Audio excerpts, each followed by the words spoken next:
Damai sejahtera Allah yang melampaui segala akal, itulah yang memelihara hati dan pikiranmu di dalam Kristus Yesus Tuhan kita. Amin. Shalom, Bapak Ibu, Saudara-saudara terkasih dalam nama Tuhan Yesus Kristus. Kita bersyukur hari ini kita bisa bertemu kembali melalui channel YouTube AB Ministry ini. Pada kesempatan kali ini kita bersekutu dengan firman Tuhan yang menjadi khotbah di minggu kedua setelah Epifanias pada tanggal 21 Januari tahun 2024. Yang menjadi khotbah kepada kita tertulis dalam Mazmur 62 ayat 6 sampai ayat yang ke-13. Demikian pembacaan firman Tuhan. Hanya pada Allah saja kiranya aku tenang, sebab daripadanya lah harapanku. Hanya dialah gunung batuku dan keselamatanku, kota bentengku, aku tidak akan goyah. Pada Allah ada keselamatanku dan kemuliaanku. Gunung batu kekuatanku, tempat perlindunganku ialah Allah. Percayalah kepadanya setiap waktu. Hai umat, curahkanlah isi hatimu di hadapannya. Allah ialah tempat perlindungan. Hanya angin saja orang-orang yang hina. Suatu dusta saja orang-orang yang mulia. Pada neraca mereka naik ke atas. Mereka sekalian lebih ringan daripada angin. Janganlah percaya kepada pemerasan. Janganlah menaruh harap pada yang sia-sia, kepada perampasan. Apabila harta makin bertambah, janganlah hatimu melekat padanya. Satu kali Allah berfirman, dua hal yang aku dengar, bahwa kuasa dari Allah asalnya, dan daripadamu juga kasih setia ya Tuhan, sebab Engkau membalas setiap orang menurut perbuatannya. Demikian pembacaan firman Tuhan. Saudara-saudara yang diberkati oleh Tuhan Yesus Kristus dimanapun saat ini berada, sesungguhnya setiap orang berusaha mencari tempat perlindungan di dalam kehidupannya. Kenapa orang mencari tempat perlindungan? Karena orang sesungguhnya setiap orang merasa bahwa kehidupannya penuh dengan keterbatasan. Bahkan setiap orang juga mengakui dalam hidupnya penuh dengan keterbatasan, penuh dengan tantangan. Hal tersebut membuat dia berjaga-jaga, bahkan mencari perlindungan untuk memproteksi diri, untuk menjamin kehidupannya tetap berada pada tempat yang aman, untuk mencari eksistensi kehidupannya, bahwasanya dia tetap terlindungi di dalam kehidupannya. Akan tetapi Bapak Ibu Saudara-saudara, seringkali manusia juga kecewa karena berada pada perlindungan yang salah. Seringkali manusia membuat tempat perlindungan yang sesungguhnya tidak sesuai dengan apa yang diharapkannya. Saudara-saudara, khotbah kita hari ini mengajari kita tentang perlindungan yang sesungguhnya. Daud menyaksikan melalui khotbah kita hari ini dengan mengatakan Allah tempat perlindungan. Demikian Daud mengajarkan kepada setiap kita bahwa seperti pergumulan yang dialami oleh Daud, dia mampu mengatakan bahwa hanya Allah saja tempat perlindungan di dalam kehidupannya.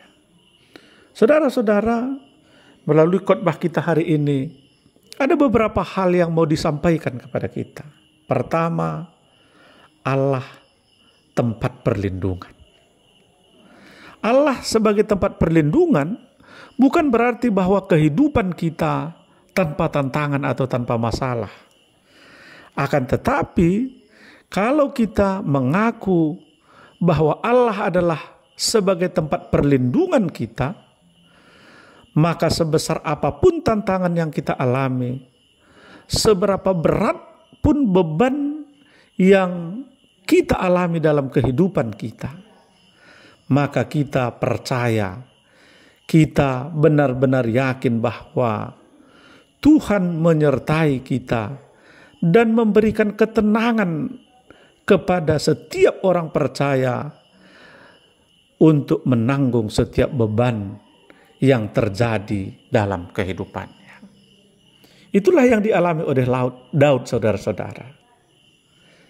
Walau tantangan silih berganti yang dialami dalam hidupnya, akan tetapi Tuhan selalu memberi jalan keluar, sehingga pada saatnya Daud boleh bersaksi, pada Allah ada keselamatanku dan kemuliaanku, gunung batuku, kekuatanku, tempat perlindunganku ialah Allah. Saudara-saudara, jika hari ini ketika engkau mendengarkan firman Tuhan melalui khotbah ini, mungkin kita sedang mengalami pergumulan kehidupan. Seperti pergumulan kehidupan yang dialami oleh Daud ketika itu, begitu berat, begitu menyiksa dalam kehidupannya. Tapi hari ini Tuhan mengajari kita untuk tetap setia, seperti Daud tetap setia kepada Tuhan. Apapun yang sedang engkau alami, mungkin persoalan rumah tangga, persoalan pekerjaan, persoalan keluarga dan lain sebagainya, tetaplah setia kepada Tuhan. Tetaplah andalkan Tuhan, sehingga pada akhirnya setiap kita boleh bersaksi bahwa pada Allah saja ada keselamatan. Pada Allah saja ada kemuliaan. Tuhanlah gunung batu, kekuatan, bahkan tempat perlindungan kita untuk selama-lamanya. Jangan menyerah. Tetaplah andalkan Tuhan sebagai tempat perlindungan kita. Hal yang kedua, saudara-saudara, yang mau disampaikan oleh khotbah kita ini, yaitu jangan hatimu melekat pada harta. Setiap orang, kalau kita mau jujur, pasti menginginkan bahwa dia mempunyai harta dalam kehidupannya.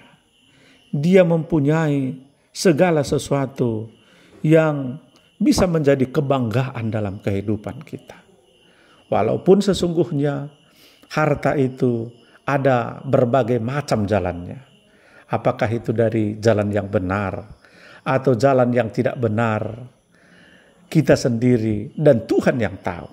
Tapi catatan penting yang mau disampaikan kepada kita melalui khotbah kita hari ini adalah, jika suatu saat engkau mempunyai harta dalam kehidupanmu, janganlah kiranya hatimu melekat pada harta yang engkau miliki. Sebab sesungguhnya apapun tidak bisa engkau peroleh tanpa berkat Tuhan, tanpa izin Tuhan dalam kehidupan kita. Untuk itu, jagalah kehidupanmu.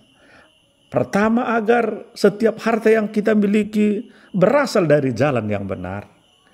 Yang kedua, jika engkau memiliki harta, jangan kiranya harta tersebut memisahkan engkau dari Tuhan. Bahkan hatimu melekat pada hartamu. Sehingga setiap harta yang engkau miliki boleh menjadi berkat kepada kehidupan kita. Bahkan boleh menjadi berkat kepada orang lain.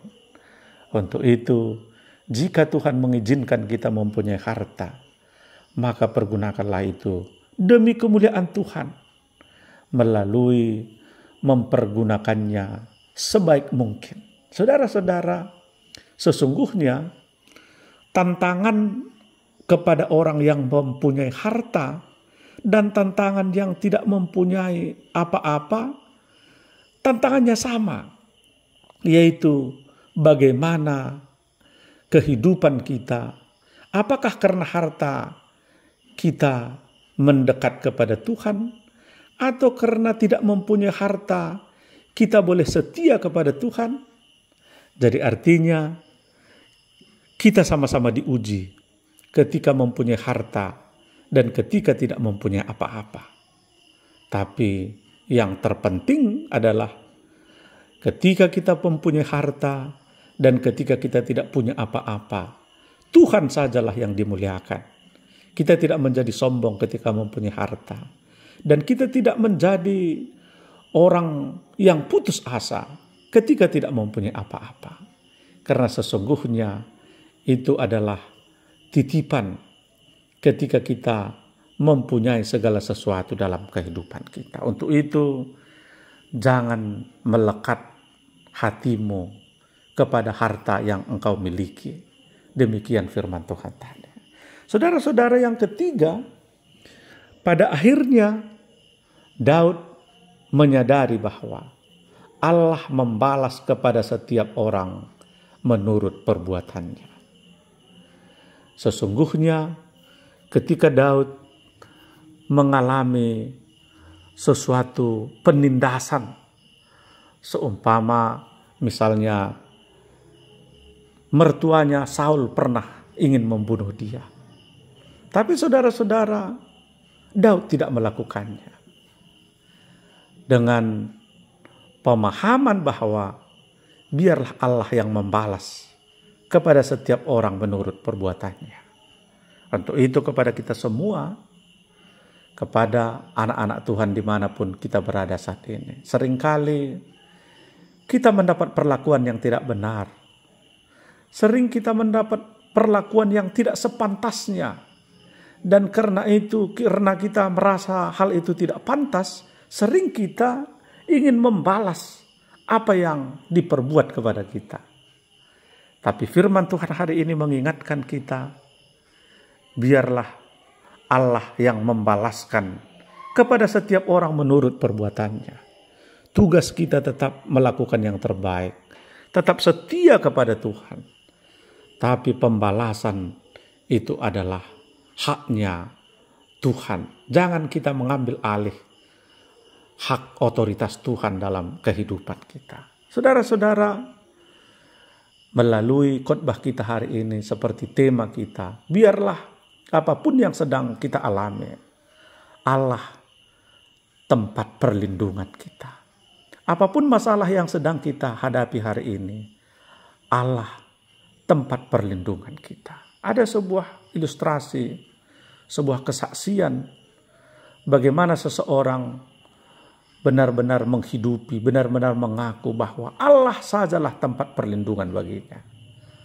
Di suatu tempat ada seorang miskin yang sedang mengalami sakit, dan pada akhirnya dia pergi ke rumah sakit untuk memeriksakan penyakitnya. Ternyata saudara-saudara, ada sebuah benjolan yang besar di perutnya. Dan dokter memvonis itu adalah tumor ganas. Dan dia harus dioperasi, tumornya diangkat, dan memerlukan biaya yang sangat besar. Tapi Bapak Ibu Saudara-saudara, karena dia adalah orang miskin, maka dia tidak mampu untuk membiayai operasi pengangkatan tumornya. Dan saudara-saudara, apa yang terjadi? Dia pulang ke rumahnya. Dan setiap hari, bahkan dia mengambil waktu untuk doa syafaat. Setiap jam 5 pagi dia bangun dan berdoa, menempelkan tangannya di tumor, di benjolan tumor ganas di perutnya, dengan mengatakan, Tuhan, Engkaulah tempat perlindunganku.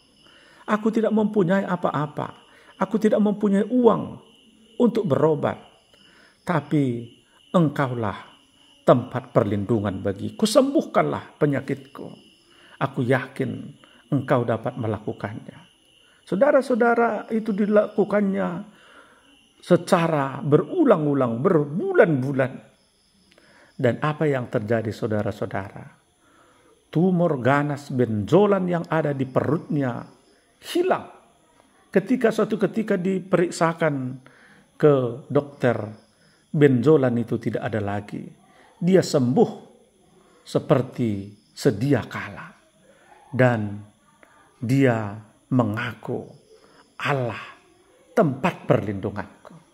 Saudara-saudara, kesaksian ini mengajak kita untuk tetap setia hidup di dalam Tuhan. Sehingga pada akhirnya kita mampu mengatakan, Tuhan sajalah tempat perlindunganku. Untuk itu, seberapa berat pun beban yang engkau rasakan hari ini, tetaplah setia kepada Tuhan. Sehingga pada akhirnya engkau dapat mengaku dengan iman, Allah saja tempat perlindunganku. Tuhan memberkati kita semua. Amin. Terima kasih Tuhan buat firman Tuhan yang boleh kami dengarkan pada saat ini.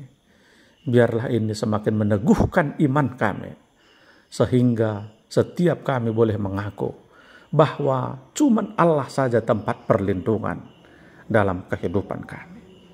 Amin.